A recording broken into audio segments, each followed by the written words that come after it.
こんにちは、泉です。今日も JLPT N3 の文法をテーマに話します。今日のテーマは比較、コンパラティボです。初級ではもうコンパラティボディマジョランツァを勉強しましたね。例えば、私はピザよりパスタの方が好きです。Mi piace più la pasta della pizza。ピザよりパスタの方が、よりの方がを使いました。猫と魚とどちらが好きですか？猫の方が好きです。比較の質問、どちらが、そして答えの方が好きです。まだ勉強してない人はこちらのビデオを見てくださいね。今日はコンパラティボディミノランツァを勉強します。これは文法の言葉ですが、例えばイタリア語だとこんな文章になります。Lei è più bella che intelligente。このような文がコンパラティボディミノランツァと言われています。日本語ではほどないという文になります。ほどと否定文最後がない。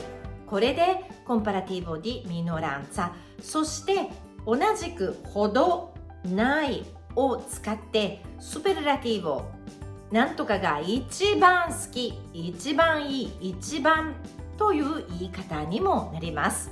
ほどないはコンパラティボとスペルラティボ両方使いますから、その違いを一緒に勉強しましょう。最後まで見てくださいね。パスタはピザほど好きではない。ほどない。これでコンパラティボディミノランツァです。意味はパスタもピザも両方好きですが、ピザの方が好きです。この場合、パスタはピザほどとほどを使って最後は否定形で終わります。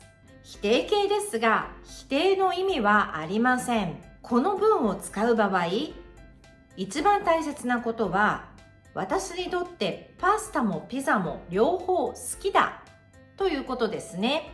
でも、どちらかというと、パスタよりピザの方が好きですという意味です。パスタはピザほど好きではない。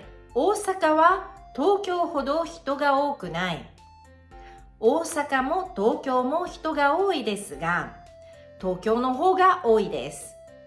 大阪は東京ほど人が多くない。ロールスロイスはフェラーリほど高くない。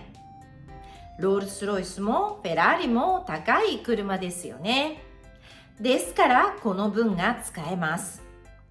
例えば、フィアットとフェラーリ、これは全然違いますから、このような文、コンパラティボディミノランツァでは言うことができません。週末は平日ほど忙しくない。週末も平日も私はいつも忙しいですが、週末はちょっと暇です。平日の方が忙しいです。つまり、週末は平日ほど忙しくない。サンジェミニアーノはフィレンツェほど有名ではない。フィレンツェの方が有名です。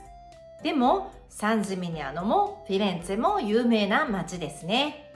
このようなコンパラティボでは、最後に動詞を使うこともできます。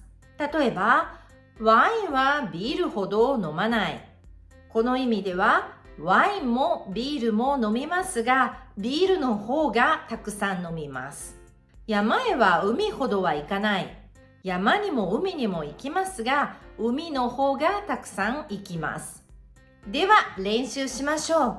コンパラティボディミノランツァに言い換えてください。1番、ジェラートもケーキも両方好きですが、ケーキの方が好きです。ジェラートはケーキほど好きではない。2番、どちらも綺麗な人ですが、ともこさんより花子さんの方が綺麗です。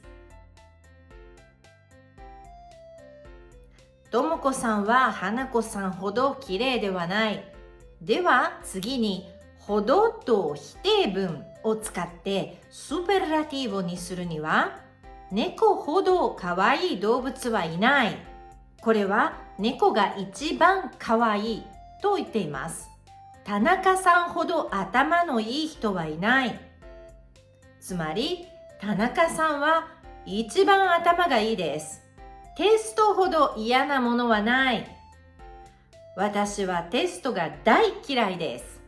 このようにほどはないという言い方で一番なんとかだという意味になりますが、ここで大切なことはこの一番は私にとってという意味です。ですから例えばエベレストほど高い山はないとは言えません。エベレストは世界で一番高い山です。これは事実ですよね。私にとってではありません。ですからこの場合は普通にエベレストは一番高い山ですというふうに言います。つまりほどないを使ったスーペラティブは私にとってという気持ちを強く言う言い方なんですね。そして作り方ははじめのこの名詞、例えば猫だったら猫は動物ですから後に動物はないというふうに言います。例えば猫ほど可愛い動物はいない。Non c'è un animale che è così carina come il gatto. 猫ほど可愛い動物はいない。田中さんほど頭がいい人はいない。この場合も田中さんは人ですから最後に人はいない。これで私にとって田中さんはとても頭がいい人だと強く言いたいときに使います。それでは練習しましょう。ほどなんとかないを使って強く気持ちを言ってください。1、私はスポーツでサッカーが一番好きです。サッカーほど好きなスポーツはない。2、私は残業が大嫌いです。残業ほど嫌なことはない。